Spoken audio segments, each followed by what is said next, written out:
Hello नमस्कार, क्या हालचाल। स्वागत करता हूं आप सभी का एनसीईटी कॉन्सेप्ट पर। तो अगर आप एनसीईटी 2026 की प्रिपरेशन कर रहे हो तो आपके लिए मैं लेकर के आ गया हूं आज एक बहुत बेहतरीन वीडियो आरआईई भोपाल के ऊपर। पिछले वीडियो में हमने बात किया था आरआई अजमेर के बारे में। तो आरआई अजमेर में भी बताया था कि वहां से आप बीए या फिर बीएससी बीएड कर सकते हो। उसी तरीके से दूसरा रोल यहां पर है, हम लोग बात करने जा रहे हैं।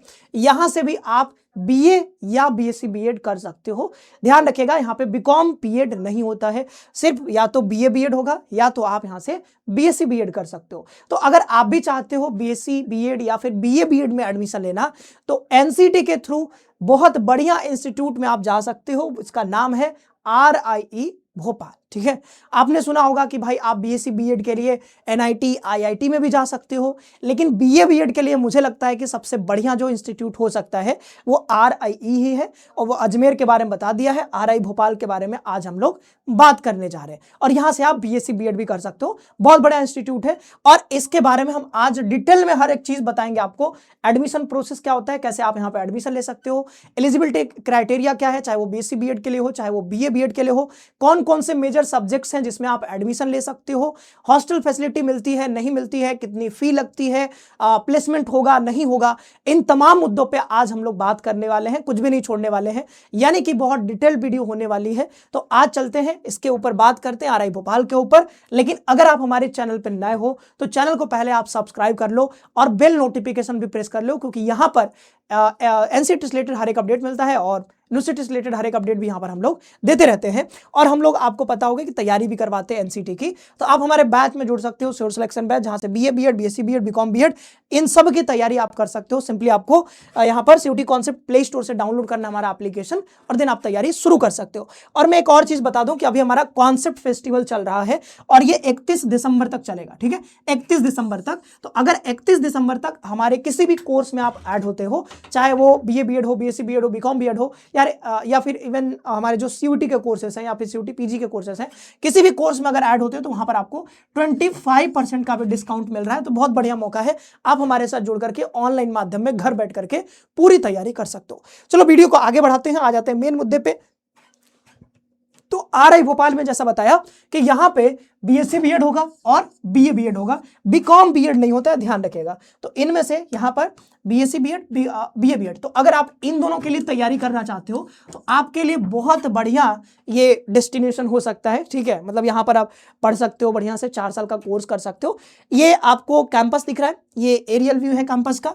ये शायद मुझे लग रहा है कि मेन जो इनका एडमिनिस्ट्रेटिव डिपार्टमेंट होगा, समथिंग वो कुछ होगा। ठीक है, और यहाँ पे ये कुछ दिख रहा है, फोटो वोटो दिख रहे हैं आपको, तो ये देख लेना। ठीक है, मेन बात क्या है, मेन बात ये है कि ये नाम पूरा देख लो, regional institute of education Bhopal, Shyamla hills पर ये लोकेटेड है, भोपाल मध्य प्रदेश में। ठीक है, श्यामला हिल्स, ये हिल है, भोपाल में बहुत सारे हिल्स हैं उधर मध्य प्रदेश में, तो वहां पे श्यामला हिल्स पर ये लोकेटेड है। और ये आपका कैंपस है, ऐसा देख सकते हो, ये आपको कैंपस देखने को मिलेगा। इधर पूरा फोटो आ नहीं पाया है, बट जितना भी दिख रहा है उतना, आसपास पेड़ पौधे बहुत सारे। अब सेकेंडरी स्टेज का होता है, ये भी ध्यान रखेगा। तो बीए बीएड भी सेकेंडरी स्टेज और बीएससी बीएड भी सेकेंडरी स्टेज का। बीएससी में 100 सीट्स हैं जैसे आरआई अजमेर में भी थे, और बीए बीएड में 50 सीट्स हैं जैसे आरआई अजमेर में थे। ठीक है, तो वैसा ही सेम यहाँ पर भी आपको देखने को मिल रहा है, सीटों की संख्या या फिर जो स्टेज है। स्टेज के बारे में आपको पता है, सेकेंडरी स्टेज यहाँ पर आप अगर करते हो तो आप 9 to 12 बच्चों को पढ़ा सकते हो। ठीक है, अब ये देखो, ये वही जो फोटो था, ये थोड़ा बड़ा दिख रहा है आपको, तो ये कैंपस है, काफी बढ़िया बनाया गया है कैंपस। ये बीच में बहुत बड़ा मैदान है और इसमें कुछ तो चल रहा है, कुछ प्रोग्राम हो रहा होगा। और ऐसे कुछ यहाँ पे आसपास रोड्स बने हुए चारों तरफ और उसके किनारे किनारे बिल्डिंग्स है। तो ये आप कैंपस का आप दूर से थोड़ा सा व्यू ले लीजिए, एरियल व्यू है। ठीक है, ऊपर से लिया गया है, बहुत बढ़िया है, शानदार है, जंगलों के बीच में बसा हुआ है, तो काफी बढ़िया इन्वायरमेंट, तो काफी अच्छा है आसपास का। ठीक है, अब देखें, अब ये अंदर का कुछ ऑडिटोरियम है शायद, और यहाँ पे कुछ हो रहा होगा, प्रोग्राम हो रहा होगा, एंकर लोग यहाँ पर एंकरिंग कर रहे हैं कुछ। ठीक है, तो ये आगे बढ़ते हैं। ये कुछ यहाँ पे आप देख सकते हो, ये स्टूडेंट्स हैं सारे आरआई भोपाल के, हो सकता है कुछ प्रोग्राम होगा और उसमें इन्होंने पार्टिसिपेट किया होगा। कुछ मुझे लग रहा है इन्वायरमेंट से रिलेटेड कुछ तो है, इन्होंने कुछ तो रखा हुआ है पोस्टर। ठीक है, तो ये कुछ होगा, वहां से फोटो है। आगे बढ़ते हैं, अब ये देखते हैं, ये योगा का, मतलब ये योगा कर रहे हैं, सारे स्टूडेंट्स हैं, सारे स्टाफ्स हैं। अब क्या होता है RI भोपाल में अगर आप वहाँ पर एडमिशन लेते हो तो योगा के लिए आप जो है वहाँ पर योगा में मतलब पार्टिसिपेट कर सकते हो। वहाँ के योगा के लिए एक अलग स्टाफ होते हैं, तो आप उसमें पार्टिसिपेट कर सकते हो और वो आपको बहुत अच्छे से सारी चीज़ें सिखाएंगे योगा के बारे में। तो आप उसमें पार्टिसिपेट करके जा सकते हो, योगा कर सकते हो, सारी चीज़ें आपको बताई जाएंगी और इसका अलग से कोई फी नहीं लगता है। मुझे लगता है ये 21 जून का फोटो है, क्योंकि इतने सारे लोग तो 21 जून को ही कर रहे होंगे। ठीक है, आगे बढ़ते हैं, क्योंकि मोदी जी भी करवाते हैं, आपने देखा होगा 21 जून को योगा करते हैं Modi ji. Steam park, steam park क्या है? तो स्टीम पार्क एक मतलब आप समझ सकते हो एक रिसर्च लैब जैसा समझ सकते हो, जहां पर जो बेसिकली साइंस वाले स्टूडेंट्स होते हैं तो उनका जो डिसिप्लिन है सारा फिजिक्स केमिस्ट्री उनसे रिलेटेड जो आपका जो सिलेबस में जो चीज़ें होती हैं वो सारा कुछ यहाँ पर प्रैक्टिकली आपको करवाया जाता है। ठीक है, तो बीएड के लिए बच्चों के लिए तो बहुत ज़्यादा यहाँ पे कुछ नहीं है, क्योंकि बीएड में शायद उतना प्रैक्टिकल के लिए ज़्यादा कुछ होता नहीं है। तो यहाँ पर जो आपके बीएससी बीएड वाले बच्चे हैं उनके लिए बहुत अच्छा है कि यहाँ पर एक पार्क बनाया गया स्पेशली एक्सपेरिमेंट्स के लिए, प्रैक्टिकल चीज़ों के लिए। ठीक है, तो यहाँ पर प्रैक्टिकल करके आपको सारी चीज़ें सिखाई जाती हैं, तो ये बहुत अच्छा मुझे लगा। ठीक है, आगे बढ़ते हैं। और ये क्या है? तो ये कुछ पुराना फोटो होगा। ठीक है, ऐसा कुछ, ये तो हर जगह होता है अमृत महोत्सव, ये कुछ, तो ये कुछ यहाँ पे लिखा हुआ है, आप देख सकते हो। ये हमारे उतने काम का नहीं है, आगे बढ़ते हैं। और यहाँ पे कल्चरल फेस्ट ये सब होते रहे, ड्रामा नाटक ये सब होता ही होगा। ठीक है, तो ये सब डांस वांस ये सब सिंगिंग ये सब भी वहाँ पे होता है। हाँ, अब बात कर लेते हैं हॉस्टल के बारे में। सबसे पहले अभी देखो एलिजिबिलिटी क्राइटेरिया कोर्सेज के बारे में हमने बता दिया, कोर्स कौन कौन से होता है। अभी एलिजिबिलिटी क्राइटेरिया पे आएंगे, चिंता नहीं करना है। अभी आप देख लो कौन कौन से हॉस्टल है। तो यहाँ पे आपको हॉस्टल फैसिलिटी दी जाती है। तो गर्ल्स के लिए 3 हॉस्टल है। एक है शांति निकेतन, निकेतन मतलब आप जानते हो घर का पर्यायवाची शब्द है। ठीक है, तो उसी हिसाब से मतलब ये घर की तरह है आपका। तो ये शांति निकेतन है तो गर्ल्स के लिए है, विनय निकेतन है गर्ल्स के लिए, और ज्ञान निकेतन भी है एक और, देख सकते हो यहाँ पे ज्ञान निकेतन छात्रावास, ये भी है गर्ल्स के लिए। ठीक है, बॉयज के लिए 2 छात्रावास है, मैं दिखा देता हूँ। बॉयज के लिए 2 छात्रावास, एक है विद्या निकेतन और एक है कीर्ति निकेतन फॉर बॉयज। तो ऐसे करके टोटल अभी 5 हॉस्टल्स हैं, 3 फॉर गर्ल्स और 2 फॉर बॉयज। अभी 2 जो है अंडर कंस्ट्रक्शन है, तो 2 अभी कंस्ट्रक्शन हो रहा है, वो जब बन जाएगा तो आपके 2 हॉस्टल और बढ़ जाएंगे। एक गर्ल के लिए है और एक बॉयज के लिए, अभी वो अंडर कंस्ट्रक्शन है, तो बन जाएगा तो 2 आपके हो सकता है अगले साल बढ़ जाए, 2 और हॉस्टल, तो सीट्स भी बढ़ जाएंगे। हॉस्टल के रूम आप देख सकते हो, यहाँ पे कुछ ऐसा रूम आपको देखने को मिलता है। जब यहाँ पे हॉस्टल आप लोगे, तो मतलब लोगे क्या, जब आपका एडमिशन होगा तो हॉस्टल आपको मिलेगा। तो यहाँ पे हॉस्टल आपको कुछ ऐसा देखने को मिलेगा कि यहाँ पे हॉस्टल में जो रूम होगा उसमें 2 बेड आपको देखने को मिलेंगे। और ध्यान रखिएगा यहाँ पे 3 सीटर होते हैं, मतलब एक हॉस्टल में 3 लोग रहते हैं, सॉरी एक हॉस्टल कह रहा हूँ, एक रूम में 3 लोग रहते हैं। तो ये 2 बेड आपके पास होंगे और 2 कबर्ड भी होते हैं, अलमारी भी होता है, सॉरी वे कबर्ड ही है। ठीक है, और खिड़की भी होता है, रूम तो है ही बढ़िया, आप देख रहे हो बढ़िया है सब। ठीक है, ये टेबल भी आपको मिल जाता है पढ़ाई करने के लिए, आप बैठ करके बढ़िया से पढ़ाई कर सकते हो। तो सारी मतलब जितनी सुविधा आपको चाहिए हॉस्टल में वो सारी चीज़ें आपको यहाँ पर मिल जाती है। ठीक है, तो ये हॉस्टल आपने देख लिया। देन और भी कुछ फोटोज हैं हॉस्टल के, ये कुछ खिड़की ऐसा है। ठीक है, और ये आपको टेबल और इधर आपका ये इधर टेबल है, एक इधर भी टेबल है और चेयर भी आपको मिलते हैं, आप बैठ के पढ़ाई करो। और ये आपका बेड है। ठीक है, तो ये सारी चीज़ें मिल जाती हैं, बढ़िया है हॉस्टल, ठीक ही है, जैसा हॉस्टल होता है जनरली वैसा ही है। हाँ, बहुत ज़्यादा हाई फाई मत सोचिएगा, बहुत हाई फाई कुछ हॉस्टल ऐसा मिल जाएगा नहीं। हाँ, मतलब बढ़िया है, मतलब हॉस्टल के अगर देखें बीएचयू में भी मैं रहा हूँ तो बीएचयू में भी ऐसा ही होता है, लगभग 2 बेड होते हैं, 2 कबर्ड होते हैं, 2 आपके ये टेबल कुर्सी ये सब, तो वैसा ही लगभग मुझे लग रहा है कि बीएचयू में जैसा था हम लोगों का मिला था वैसा ही यहाँ पर भी लगभग आपको देखने को मिल रहा है। ये कबर्ड है बड़ा सा ये तो, और ये यहाँ पर खिड़की है और इधर टेबल चेयर, ये सब एक बार देख लो। ठीक है, मतलब ऐसे हॉस्टल होते हैं। ये हमने ऑफकोर्स वीडियो बनाने से पहले एक स्टूडेंट से बात किया, तो बात करने पर काफ़ी चीज़ें जो है जानने को मिली और कुछ फोटोज़ हमने मंगा लिए वहाँ से। ठीक है, तो ये जो है ये आपका मेस है और मेस में ये आपका खाना पीना यहाँ पे मिल जाता है। तो हॉस्टल में फैसिलिटी काफ़ी चीज़ें आपको मिल जाती हैं, खाना पीना, और खाना अगर देखें हम तो खाना बढ़िया मिल जाता है आपको। सुबह नाश्ता मिल जाएगा, ठीक है, ब्रेकफास्ट हो जाएगा, और दिन आपको लंच मिल जाता है, स्नैक्स भी एक बार मिलता है और शाम को डिनर भी मिलता है। तो आपको खाने पीने का कोई समस्या नहीं है, सारी चीज़ें आपको हॉस्टल में मिल जाती हैं, मेस में मिल जाता है। अभी फ़ी के बारे में आपको बताएंगे, सोच रहे होगे कि सर फ़ी कितना लगेगा, फ़ी के बारे में बताएंगे। लाइब्रेरी की सुविधा आपको मिल जाती है, तो RI मतलब भोपाल में जब पढ़ोगे तो सबसे बढ़िया कोई चीज़ आपको लगेगी तो ये लाइब्रेरी लगेगी। ठीक है, क्योंकि लाइब्रेरी सबसे बढ़िया फ्रेंड होता है स्टूडेंट्स, आप जानते हो। ठीक है, तो स्टूडेंट का सबसे बढ़िया फ्रेंड है, और मुझे कोई भी चीज़ कहीं पे सबसे ज़्यादा अच्छी लगती है तो वो होती है लाइब्रेरी। यहाँ पे तमाम बुक्स हैं, आप बैठ करके अपना पढ़ सकते हो, सीख सकते हो, तमाम चीजें हैं, ठीक है। आजकल बाहर देखोगे लाइब्रेरी के नाम पे स्टडी सेंटर्स होते हैं, सेल्फ स्टडी सेंटर्स, नाम बाहर लिखा रहेगा संकट मोचन लाइब्रेरी, ठीक है, बट वो एक्चुअल में लाइब्रेरी होता नहीं है। वो एक जो बाहर में आप देखते हो ना, जैसे आप वाराणसी में अगर हो या फिर कहीं और हो, तो लाइब्रेरी वो एक्चुअल में लाइब्रेरी नहीं होता है, वो क्या होता है, स्टडी सेंटर होता है। लाइब्रेरी ये होता है जो हमने देखा, ठीक है, ये अभी पीछे देखा ना, ये होता है लाइब्रेरी, इसमें बहुत सारे बुक्स रखे होते हैं। लेकिन जो बाहर आप अभी सेल्फ स्टडी जहां पे करते हो बैठ करके, बाहर नाम तो लाइब्रेरी लिखा होता है, बट वो एक्चुअल में सेल्फ स्टडी सेंटर होता है, ठीक है, जहां पे आप खुद जाते हो अपने किताब कॉपी लेकर के और पढ़ाई करते हो। ये ऐसा होता है। अब देखो यहाँ पे प्लेग्राउंड, तो यहाँ पे आपको प्लेग्राउंड मिल जाता है, मतलब जो स्पोर्ट्स फैसिलिटी है वो भी काफी चीजें यहाँ पर मिल जाती हैं। तो जितने भी आप स्पोर्ट्स में जानते हो वो सारी चीजें लगभग यहाँ पे है। आरआई भोपाल में बैडमिंटन कोर्ट है, टेनिस कोर्ट है, प्लेग्राउंड है बहुत सारा जो हमने फोटो में देखा। अदर फैसिलिटीज में आपको यहाँ पर प्राइमरी स्पोर्ट्स फैसिलिटीज, और इसमें क्या क्या है, table tennis, chess, volleyball court भी है, ठीक है, बैडमिंटन कोर्ट है, अलग अलग कोर्ट बना हुआ है, तो उसमें आप जो है खेल कूद में पार्टिसिपेट कर सकते हो। और एनसीसी में भी आप यहाँ पे पार्टिसिपेट कर सकते हो, एनसीसी का भी यहाँ पे सुविधा है। तो outdoor game as well as indoor game सारी चीजें यहाँ पर अवेलेबल है, ठीक है। Team work, coordination, physical activities, ये सब आपको यहाँ पे सिखाया जाता है। अब देख लेते हैं गेस्ट हाउस। तो यहाँ पे 2 गेस्ट हाउस है। मान लो कि कल को कोई आपका जाना पहचाना कोई आता है, आपके पिताजी माताजी कोई आते हैं, पेरेंट्स आते हैं, ठीक है, तो यहाँ पे आप इनको रुकवा सकते हो। 2 यहाँ पर गेस्ट हाउस है, एक है गुलमोहर और दूसरा है चिनार, ठीक है। तो चिनार और गुलमोहर 2 गेस्ट हाउस हैं। और यहाँ पे कुछ तो लिखा होगा, हाँ, 11 well furnished and spacious room available in deluxe categories. तो ये गुलमोहर, इसका फी थोड़ा ज्यादा है, ठीक है, और चिनार का फी थोड़ा कम लगता है, मतलब जब रेंट जो होता है, जब आप रुकोगे तो रेंट देना पड़ेगा। डिस्पेंसरी भी यहाँ पर है, मतलब आपको हेल्थ फैसिलिटी भी आपको मिल जाती है। हाँ, ये बहुत ज़्यादा तो ये ऐसे नहीं कह सकते कि बहुत बड़ा आपको बहुत कुछ बीमारी हो जाता है, ऐसा हो ना, ठीक है। आई प्रे कि किसी को बीमार ना हो, क्योंकि बीमारी होने पे बहुत दिक्कत होती है। बट अगर कभी कोई समस्या आ गया तो आपको यहाँ पर छोटी मोटी चीज़ें आपको यहाँ पे मिल जाएंगी। अगर मान लो बुखार, सर दर्द, ये सब तो आपको मिल जाएगा।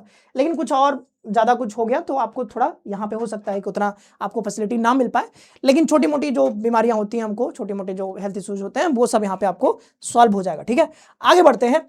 कैंपस प्लेसमेंट सेल, तो कैंपस का प्लेसमेंट सेल अलग से बनाया गया है। यहाँ पर बीएससी बीएड और बीए बीएड और जो बीएड के कोर्सेस है, यहाँ पर आपको KB, JNB, DAB, atomic energy, BEd society and similar other schools जो होते हैं, यहाँ पर प्लेसमेंट होता है विद इन कैंपस। तो जब होगा तो आपको इसमें पता चल जाएगा, आप उसमें पार्टिसिपेट करोगे। अगर बढ़िया इंटरव्यू जाता है आपका, बढ़िया अपने अंक लेकर के आओगे, अगर आप अपने 4 ईयर जो आपका कोर्स होता है उसमें, तो आप आराम से यहाँ पर प्लेस्ड हो जाओगे। लगभग 100% लोगों का तो हो जाता है, शायद मुझे जानने को मिला, जिस स्टूडेंट मैंने बात किया तो उन्होंने बताया कि लगभग 100% बच्चों का यहाँ पर प्लेसमेंट हो जाता है। अब ये कितनी सच्चाई है वो पता चलेगा जब आपके फर्स्ट बैच के स्टूडेंट शायद 2026-27 सेशन में निकलेंगे।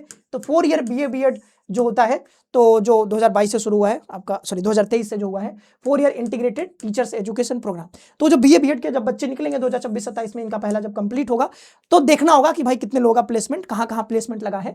तो जब भी आएगा तो उसके बारे में हम बताएंगे। लेकिन अभी तो 4 ईयर वालों का अभी प्लेसमेंट हुआ नहीं है, जब होगा तो बताया जाएगा। हालांकि यहाँ पे सिर्फ बीए बीएड नहीं होता, यहाँ पे 2 ईयर बीएड भी होता है, यहाँ पे आपका बीएड एमएड जो इंटीग्रेटेड होता है वो भी होता है।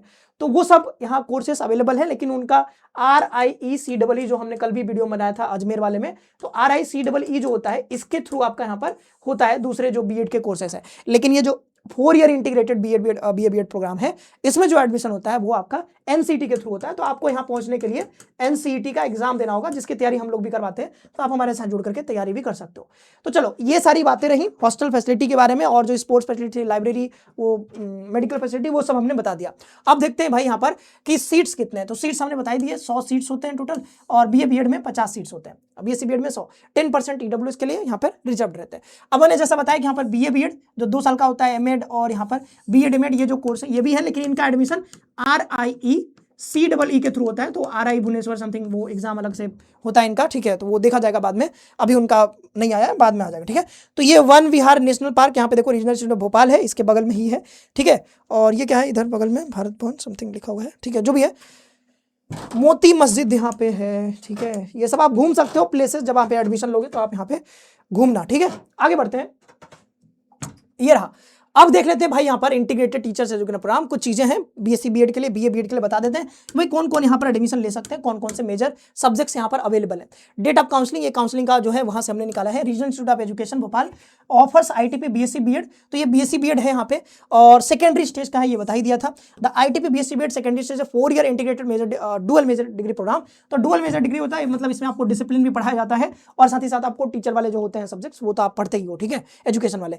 तो major in education other in any following disciplines, तो कौन कौन से फॉलोइंग डिसिप्लिन्स हो सकते हैं, वो होगा आपका फिजिक्स, केमिस्ट्री, मैथमेटिक्स, जूलॉजी और बॉटनी। तो ये आपके जो मेजर सब्जेक्ट्स होंगे वो यहाँ पे बताया जा रहा है। A student will be allotted any one of above disciplinary measures based on his her score in the national common entrance. तो एनसीईटी में जाओ आप जितना नंबर लेकर के आओगे तो उसके हिसाब से आपको मेजर अलॉट किया जाएगा, ठीक है। तो आप क्या करते हो, आप जब यहाँ पे ना जब आप एग्जाम देते हो, जब अगर काउंसलिंग होता है समथिंग, तो उसमें आप क्या करते हो, मेजर अपना चुन करके बताते हो कि भाई मुझे मेजर ये चाहिए, तो आप प्रेफरेंस भरते हो। तो वाला प्रेफरेंस में 1 नंबर फिजिक्स रख दिया, फिर केमिस्ट्री रख दिया।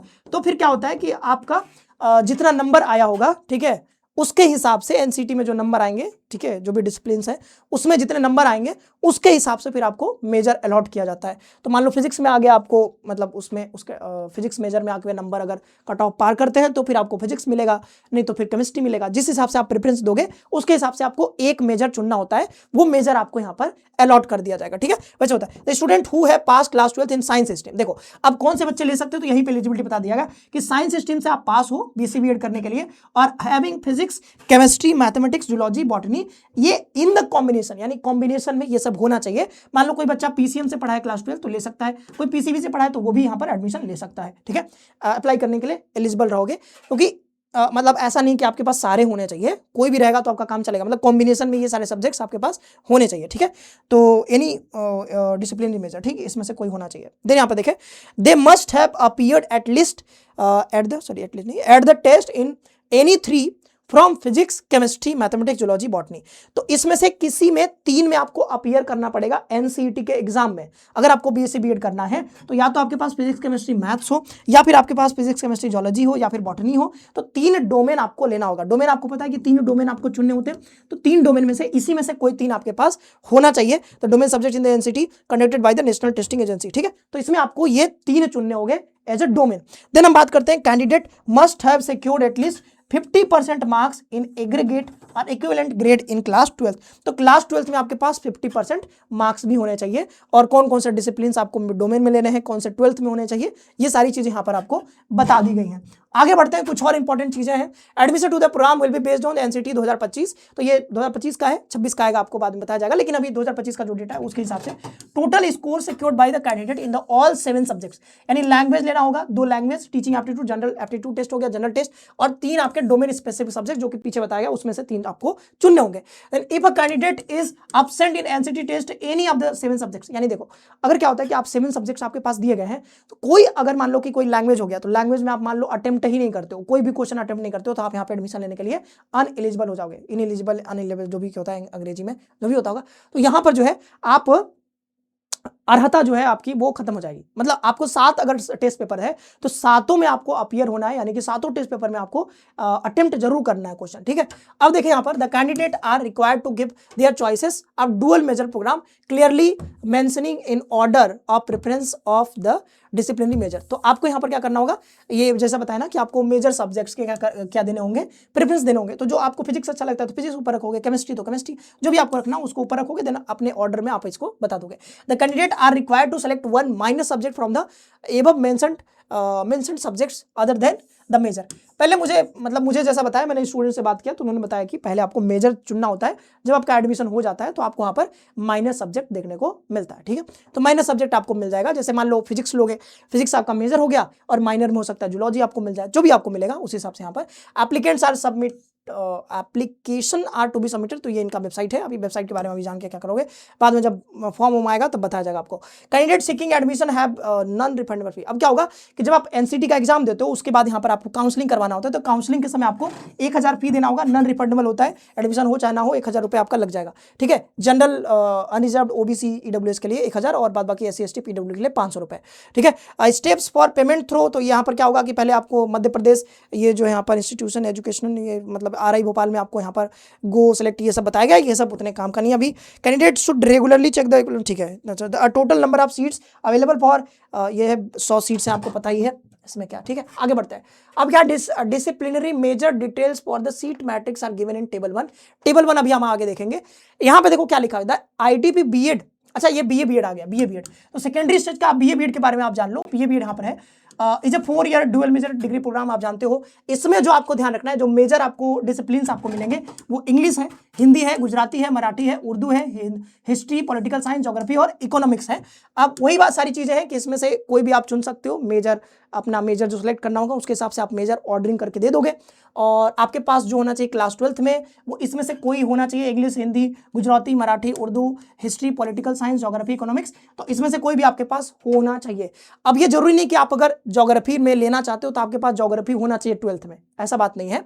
मतलब कि अगर आपके पास मान लो इंग्लिश भी है 12th में, इंग्लिश सब्जेक्ट है, तो आप ज्योग्राफी में जा सकते हो। वो डिपेंड करता है कि आप एनसीटी में ज्योग्राफी आपको चुनना होगा, तो ज्योग्राफी में आप कितना लेकर के आते हो। ध्यान रखिएगा, जिसमें लेना है आपको एडमिशन, जिस मेजर में एडमिशन लेना है वो आपको देना होगा एज अ डोमेन या फिर एज अ लैंग्वेज, आपको चुनना होगा एनसीटी के एग्जाम में। सोचो कि मुझे इकोनॉमिक्स में एडमिशन लेना है यहाँ पे, तो मुझे क्या करना होगा, इकोनॉमिक्स एज अ डोमेन चुनना होगा। मुझे ज्योग्राफी में लेना है तो मुझे ज्योग्राफी एज अ डोमेन, जो 3 डोमेन आप चुनोगे उसमें से एक ज्योग्राफी भी चुनना होगा मुझे एनसीटी के एग्जाम में, ठीक है। और 12th में क्या है, तो 12th में तो कोई भी एक रहेगा तो हमारा काम हो जाएगा, ठीक है। अब एलिजिबल टू अप्लाई, अब देख रहा है they must have appeared in the test, like इसमें से आपको यहाँ पर टेस्ट में अपीयर होना पड़ेगा एज डोमेन सब्जेक्ट्स। तो इसमें से आपको एनसीटी एग्जाम मतलब सारे में नहीं करने हैं। लैंग्वेज आप इंग्लिश जो भी चुनना है, अगर हिंदी इंग्लिश लेना है तो इसमें आप चुन लोगे, और डोमेन में आप हिस्ट्री, पॉलिटिकल साइंस, इकोनॉमिक्स जो भी चुनना है आप, या फिर हिस्ट्री चुन सकते हो। 50% आपके पास मार्क्स होने चाहिए, और वही है कि 7 में से 7 में आपको अपीयर होना है। और क्या है यहाँ पर जो डिसिप्लिनरी मेजर्स है वो English, Hindi, Gujarati, Marathi, Urdu, history, political science, geography और इकोनॉमिक्स है। तो इसमें आप जो है कोई भी मेजर आप चुन सकते हो। मेजर का आप क्या करते हो, प्रेफरेंस देते हो, जैसा बताया, तो आपको यहाँ पर प्रेफरेंस देना होता है। इसमें कहा जा रहा है माइनर का भी देना होता है, बट जैसा स्टूडेंट से मैंने बात किया था तो उन्होंने बताया कि माइनर आपको बाद मिलता है, जब आपका मेजर जब मिल जाता है, आपको एडमिशन हो जाता है उसके बाद मिलता है, ठीक है। और यहाँ पर कुछ और चीजें बता दे रहा हूँ, जैसे जो मेजर होता है तो मेजर के 2-2 पेपर्स होते हैं। जैसे मान लो कि मेजर आपका पॉलिटिकल साइंस है, तो पॉलिटिकल साइंस के 2-2 पेपर होंगे सारे सेमेस्टर। और ऑड सेमेस्टर में मान लो first semester, third semester, fifth semester में आपका जो माइनर होता है उसके एक एक पेपर होते हैं, ठीक है, उसके एक एक पेपर होते हैं। और फर्स्ट सेमेस्टर में आपको Hindi as a compulsory language लेना होता है, और सेकंड सेमेस्टर में आपको English as a compulsory language पढ़ना होता है। फर्स्ट सेमेस्टर में हिंदी, दूसरे में इंग्लिश, ठीक है। तो ये सारी चीजें हैं, बाद बाकी वही 1000 रुपये लगेगा, 500 रुपये लगेगा। RI भोपाल में टोटल सीट्स 50 हैं, तो ये सब बता ही दिया है। आगे बढ़ते हैं अब, ठीक है। तो ये काम की चीजें लगभग सारी चीजें बता दी हैं। अब एडमिशन टू द प्रोग्राम, तो यहाँ पे सीट्स आप देख सकते हो कि ITP BSc BEd सेकेंडरी में यहाँ पर कितने सीट्स हैं। तो फिजिक्स में आप देख सकते हो टोटल 20 है सब में, मैथमेटिक्स में 20 है, फिर यहाँ पर बॉटनी में 20 है, जूलॉजी में 20 है, केमिस्ट्री में 20 है। तो ये 5 आपको देखा कि 5 मेजर हैं, सब में 20-20 सीट्स यहाँ पे देखने को आपको मिलेंगे। और क्या है 5% horizontal reservation will be applicable PW candidate, मतलब सब में 5% जो होगा वो PWD के लिए होगा, ठीक है।